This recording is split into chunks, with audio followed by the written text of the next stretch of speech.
Grace and peace be unto you from God our Father and from our Lord Jesus Christ. Salamat sa Panginoon sa muli nating pagsasama ngayong oras na ito at saan mang panig kayo ng mundo naroon, nawa po ang kabutihan ng Diyos ay patuloy nating nadarama at ang kanyang biyaya ay totoo sa atin. Hindi lang po ang inyong lingkod at of course marahil kayo na nakikinig sa akin ngayong umaga, ngayong gabi, ngayong tanghali. Tayong mga Kristiyano, most likely ay merong malasakit sa ating bansa. Bagamat tayo po ay maraming mga pagkasiphayo na nakikita, marami tayong nakikitang mga hindi tamang nangyayari. Marahil gusto natin magkaroon ng kaganapan ng mga laman ng ating puso dahil sa kalimitahan ng ating magagawa, dahil sa kaliitan na ating bilang mga tao, hindi po napapansin. But over and above, tayong mga Kristiyano, lalo na tayong mga Pilipino, na nakakilala kay Kristo, naroon yung concern.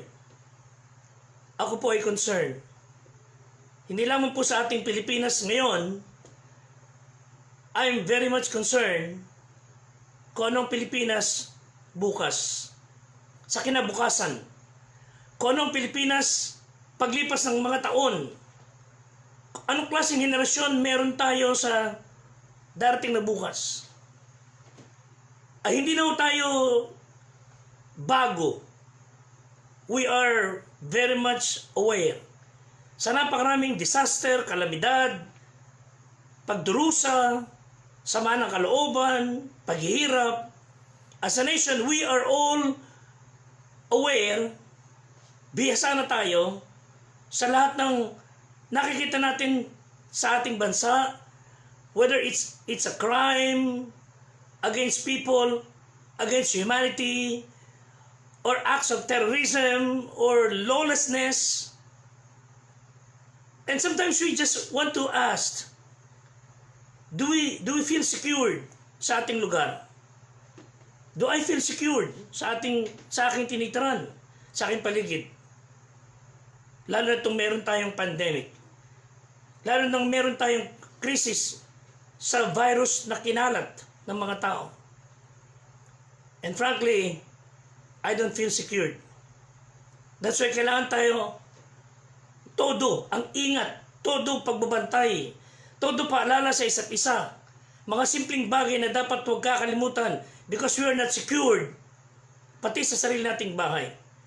Dahil ang infection pwedeng pumasok sa anong paraan. Wala tayong laban. Sa kalabang di nakikita. And may hirapan tayong alisin to sa ating paligid.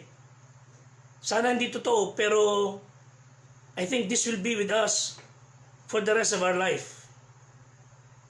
Sanay na tayo sa mga iba't ibang pagsubok sa buhay. Pagkatapos sa isang demon of oppression, demon of diseases, there are more coming, deadly demons are coming sa ating buhay para tayo ay pabagsakin. We are in great danger. Hindi po ako alarmist, pero how much longer will we survive? Gaano patatagal ang ating bayan sa kasalukuyang takbo? Kung katatanungin nyo yung mga taong kalaban ng gobyerno, of course, sinasabi nila matagal ng bagsak ang Pilipinas. Pero I believe hindi ho. And I believe, since nandito tayo mga Kristiyano, hindi po hahayaan ng Diyos na we go down the drain with this nation. But if you will ask, if you will check yung facts from World Bank, they said amidst rising global uncertainty and global inflationary pressure, yung economy ng Pilipinas is poised to remain strong. Wika nila, it's projected to grow at 6.5% noong 2018, 6.7% noong 2019, and it's projected to grow by 6.6% ngayon 2020. Sinasabi nila yan. But that could change anytime. what will happen to this country 10 years from now, 15 years, 20 years from now, kung si Kristo hindi pa darating bukas o mamaya o sa isang araw? If He would not come that quick, si Kristo, what would the Philippines like after 10 years? I would rather leave my kids a legacy of great and godly principles. Siyang dapat natin ginagawa, then leave them with great wealth. Nang gagawin lang naman nila is squandered in godless society. I hope God would bless us materially. I hope God would allow us to enjoy good wealth. At nangyayari pa sa maraming Kristiyano yan. But what would happen if we went ahead sa langit and then naiwan natin mga anak? Ano ang guarantee na sila ay mabubuhay ng maayos kung hindi sila magkakaroon ng personal na ugnayan kay Kristo? For our nation to survive, pag-usapan natin ngayong oras na ito. Tingnan natin kung ano yung sinabi ng Biblia sa kasalukuyang takbo ng mundo. Hindi lang nating bansa. 2 Timothy 3:1-4, alamin mo na sa mga huling araw, darating ang panahong mapanganib, pagkat ang tao ay magiging maibigin sa kanilang sarili, mga maibigin sa salapi, mga mayayabang, mga mapagmalaki, mga mapagtungayaw, mga masuwain sa magulang, mga walang turing, mga walang kabanalan, walang katutubong pag-ibig, walang paglulubag, mga palabintangin, walang pagpipigil sa sarili, mga mababangis, hindi maibigin sa mabuti, mga traidor, yun ang sinasabi ng Bible, matitigas ang ulo, palalo, maibigin sa kalayawan, kaysa maibigin sa Diyos. Paano sila naging gayon? Hindi kaya dahil sa yung kanilang sinusundang mga yapak na magulang, o yung kanilang nakagisnang relihiyon ay ganoon ng hila ng paa, hila ng buntot. Nasa kabila nun yung ating mga bayaning nakaraan, mga nagbuwis ng buhay, sa ating Philippine history, na taglay sa kanilang puso na ang bansang ito ay kanilang mamahalin at ipagtatanggol at ipaglalaban. Without any technology and modern gadgets, na yung tabak at sibat ang kanilang hawak para ipaglaban ng bansang ito. Dahil mahal nila ito. Pinangarap nila maging malaya sa mga mananakop. But that dream could become a nightmare. Pag hindi po natin hahayaan ng ating natutunang katotohanan sa Biblia, ay hindi natin maitatawid sa ating mga anak. So what legacy are we going to leave? Si Asaph, isa po sa sumulat ng aklat ng mga awit, he remembers how God has blessed them, Israel. He remembers how God delivered them from oppression and how God gave them a new start sa Canaan. Ikinuwento niya that sa Canaan, you will be given a new law, land, and Lord. But what did they do? Sa kabuuan, general senaryo ng kanilang pagtugon sa ginawa ng Diyos sa kabutihan, what did they do? One, they disobeyed the law.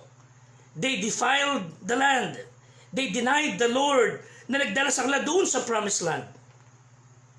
If you will follow me sa Psalm 78, we will give a reality check kung saan this truth, if we would just heed, kung susundin lang natin itong katotohanan sa particular chapter 78 ng awit, I think this nation will survive. And all the nations sa buong mundo. I think number one, we would notice we should have a review of Bible history.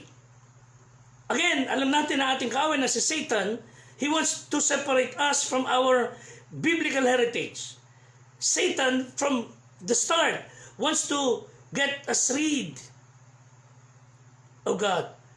Pero ano assignment ng Diyos? Ang nais ng Diyos sa ating mga Kristiyano ay tingnan natin yung mga nakaraan. Hindi tayo mabubuhay sa nakaraan, kundi we will look back to see what God has done, to see what God did, to see what God taught yung mga tao noon na ang ating mga anak wika, ang mga anak ninyo ay turuan ninyo ng mga nagganap na sa kasaysayan na parang din makalimutan yung ginawa ng Diyos sa kanilang buhay. So, tinig sa Psalm 78 verse 4, di namin ikukubli sa kanilang mga anak na isaysay sa sali ng lahing darating ang mga pagpupuri sa Panginoon at ang kanyang kalakasan at ang kanyang kagaya-gilalas na mga gawa na kanyang ginawa. Hindi namin ikukubli. Meaning, God is telling us, sa ating panahon din ngayon, huwag niyo itago yung ginawa ng Diyos na kagila-gilalas na bagay at kabutihan niya sa atin. Kung paano ginawan ka ng Diyos ng kabutihan, binigay ka ng bagong buhay, binago niya yung pagkatao inside out, you tell your kids. Itawid natin yung katotohanan si Kristo ang nagbago sa ating buhay. And if we fail to tell our kids, itong mga bagay na ginawa ng Diyos sa ating buhay, wala lang tayong pakialam, basta nabubuhay sila, nabubuhay tayo. Mga kapatid, we are one generation away from paganism. Just one. If we miss a generation, if we miss these kids ngayon, yung ating mga anak, we're gone. Hindi susurvive ang bansang ito. Our kids, teachers, friends, yung TV, yung media, although some of them are, mayroong puso talaga sa kabutihan ng ating mga mahal sa buhay. Pero alam nyo, kung sila hindi Kristiyano, kung hindi sila natatakot sa Diyos, kung mga tagapagturo, ang napapanood sa TV, napapanood sa mga social media, mga nakikita kung saan-saang mga bagay na nagtuturo sa kanila, if they are not believers in Christ, those people and those things will teach our kids na mga bagay na hindi sinabi ng Diyos. That's why we need to tell them the Bible. Kung ano sinabi ng Diyos, sabihin natin sa ating mga anak.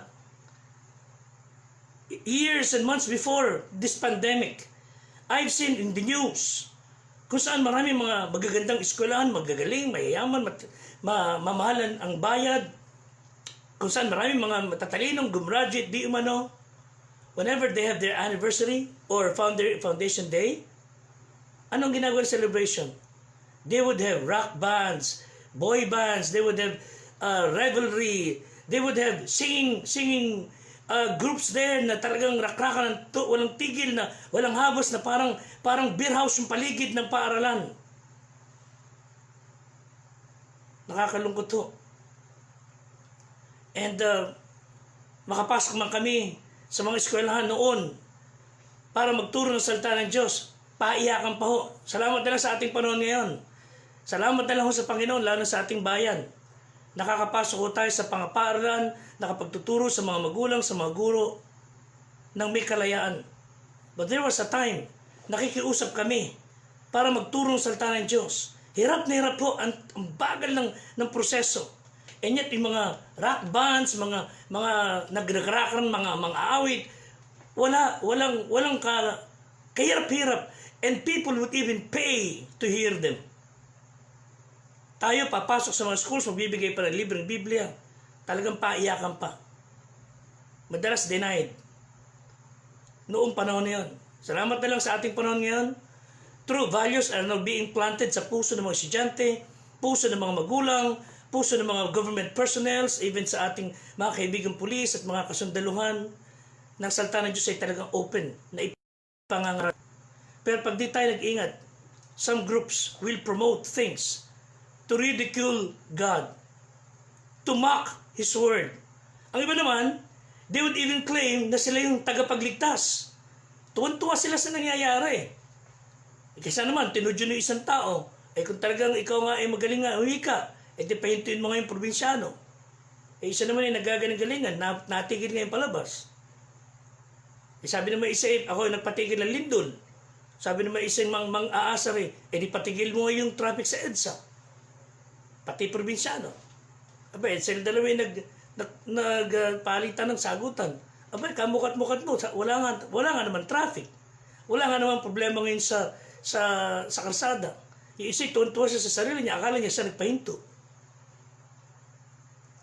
At yung isa naman, iyak na iyak.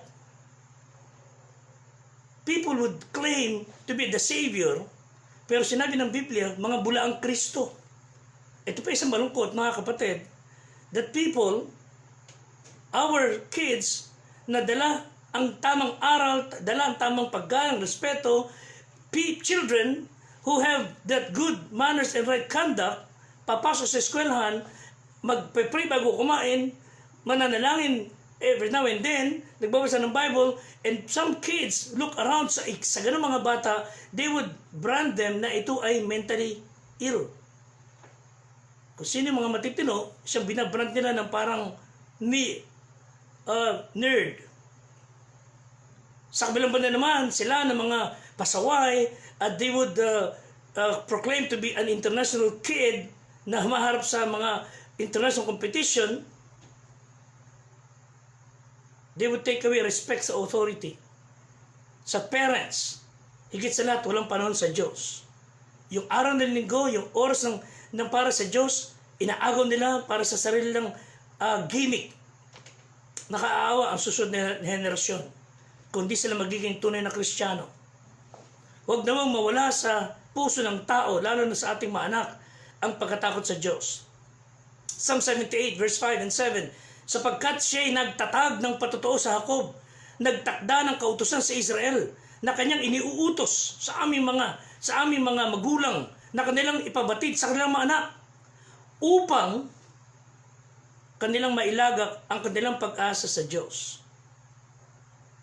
Hindi pa naiisip ng maraming kabataan ngayon, mga anak mayaman, anak mahirap, na walang pagkatakot sa Diyos, na ang ating dapat panahon ay ilagak sa Panginoong Diyos, at huwag kalimutan ang mga gawa ng Diyos, kundi ingatan ang kanyang mga utos.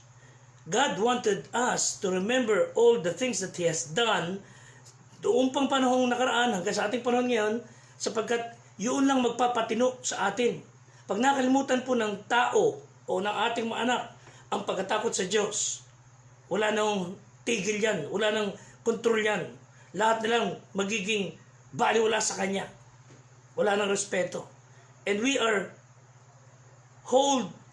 held responsible ng Diyos sa pagtuturo sa ating mga anak ng kasaysayan ng Biblia. We are to pass down the legacy mula sa ating mga tatay, sa ating mga anak, sa ating magiging apo, ipasa hanggang sa ating kaduluduluhang lahi. Ibig sabihin, we are responsible sa pagtuturo ng pagkatakot sa Diyos. Dapat mayroong spiritual chain reaction. Ano ipinupuntos natin? Sana tunay na magsisi ng kasalanan ang mga tao, simula sa ating mga magulang, ating mga anak, at kilalanin si Kristo bilang tagapagligtas.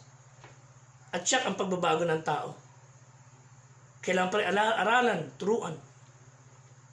Kailangan pa rin talaga silang magkaroon ng malalim na pagkaalam ng mabuting balita. Not only review Bible history, renew our memory. Ang dalihong kalimutan ang pagpapala ng Diyos. And we break God's heart if we forget Him. Meron tayong, kumbaga, spiritual amnesia. We are suffering from 3 memory killers. Una, yung lust of the flesh. Psalm 78 verse 17, gayon may nagkasala uli sila laban sa Kanya upang maghimagsik laban sa kataas-taasan sa ilang. So rather than thanking God for His blessings, people are provoking God for sa Kanyang mga utos. Ito pa masakit, ayon sa Population Commission. There's an average of 530 na kabataang babae ang nabubuntis sa Pilipinas araw-araw. 530 teenager na babae nabubuntis araw-araw. 2017, tumaas pa siya hanggang 574 na teenager na nabubuntis araw-araw. There's an erosion of spiritual virtues. Erosion of spiritual values. Pangkaraniwan yung sexual perversion, yung blatant parading of immorality. Hindi na nahihiya ang mga tao ngayon sa pag-display ng kanilang laman, whether sa social media or whatever. At nagaganap din po yung continual and casual abortion. Paano mayroong abortion? Di ba from time to time we would see mga fetus tinatapon sa lansangan, sa basurahan, bisa kinakalkal ng aso, mga bata, mga fetus. People are are having family breakups, self-obsessed, pleasure-seeking, drugs, walang tigil ang tao, pagbibenta ng droga, immorality. Philippines is reveling in excesses, reeling in drunkenness, and rotting in sin. Hindi lamang lust of the flesh, lure of the world. Tipo sa 78 verse 40. And how oft did they provoke ang Diyos even sa wilderness? Nililimitahan nila ang kilos ng banal na espiritu ng Diyos ng Israel. Ang sabi ng Israel sa kanila, in effect, sabi nila, oh, Panginoon, hanggang dito ka lang. Hindi ka pwede makailam, hanggang dito ka lang. Hindi mo pwedeng lagpasan ng lugar na yan. Sila bibigay ng limit sa gagawin ng Diyos. And we do the same thing. Para sasabi ng mga tao ngayon, mga kapatan, o basta ako, pag-aralin nyo, scholar ako ng bayan, pinag-aaral sa ng gobyerno, pinag-aaral sa paaralang pang-gobyerno. Pag-aralin nyo ako libre. Basta pag ako nag-rally, wala kayong pakialam. Bigyan nyo ako ng pera. No? Hirap na hirap kami. Wala kayong makain. Basta pag isunugan namin, bili namin ng droga, wala kayong pakialam. Basta ka magdadamit ng gusto kong damit, wala kayong pakialam. May mga tao, pinapaalalahanan ng ating mga pinuno, na ito dapat niyong huwag isusuot, mag-ingat sa pananamit ninyo. Ano yung dating sa kanila? Victim blaming. Pinapaalalahanan ka para magkaroon ka ng proteksyon kahit papaano. Ang dating sa iyo, sinisira ka, minamaltrato ka, sinusukat ka. Tapos pagka na-rape kayo, sisinyo gobyerno, sisinyo ng pamahalaan, na kahit paano meron kayong kontribusyon na kung sinunod lamang natin ang paalala, people are thinking they're smarter than God. Hindi mo lang sila naging smarter than grade 5 pupil. Meron isang tao, sinabi niya, buong tapang niyang ipinagmamayabang, kaya kong lumikha ng Diyos, ng tao. Kaya kong lumikha ng taong kagaya ng ginawa ng Diyos. At sinabi raw niya sa Diyos, sa mukha ng Diyos, kaya kong gumawa rin ng tao, tulad mo. At sabi yung kwento na nabasa ko, sabi daw ng Diyos sa kanya, kaya mo gumawa ng tao? Kaya mo? Sige, gumawa ka. O sige, gagawa ko ng tao. And then she started to roll these sleeves. At kumuha siya ng lupa. Sabi ng Diyos sa kanya, o teka mo na, ano ginagawa mo? Gagawa ko ng tao tulad ng ginawa mo, kaya ko. Ano ginagawa mo? Lupa. Di ba ang tao ka sa lupa? O, alam ko. Pero lupa ako yun eh. Gumawa ka ng sarili mong lupa. So gumawa ng tao, gumawa ka ng sarili mong lupa. Ang tao ay walang tigil sa pagkapahiya. Sa na magpakumbaba. Lure of the world. Lies of the devil. Pandaraya ng kaaway na si Satanas. 78 verse 42 ng awit. Hindi nila inalala ang kanyang kamay, ni ang araw man ng kanyang tubusin sila sa kaaway. God delivered them from the enemy, and they forgot the true one God who founded their nation. Romans chapter 1 verse 25. Sapagkat pinilitan nila ang katotohanan ng Diyos ng kasinungalingan, at sila nagsisamba at naglingkod sa nilalang kaysa sa lumalang, na siyang pinupuri magpakailanman. People would rather worship, adore, praise yung nilikha ng Diyos kaysa ang Diyos mismo kanyang parangalan. Now, ang mga Pilipino are worshiping false gods, worshiping celebrities.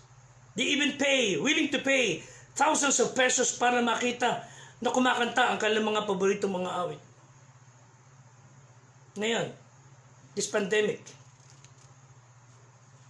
we realize na sila tao rin pala. So, number 3, for us to survive, reclaim our legacy. Psalm 78, 58 hanggang 61. Sabi ng Biblia, they provoke him to anger with their high places, move him to jealousy with their graven images. Nang marinig ito ng Diyos, ay napuot at kinayumutang lubha ang Israel, so that he forsook the tabernacle of Shiloh, the tent, so that the tent which he placed among men. Ibinigay ang kanyang kalakasan sa pagkabihag, at ang kanyang kaluwalhatian ay sa kamay ng kaaway. Anong sinasabi ng talata? Dahil sa kasalanan ng tao, sumamba sa hindi dapat sambahin, kinalimutan ng Diyos, binaliwala ang kabutihan ng Diyos. Because of this, God became so angry.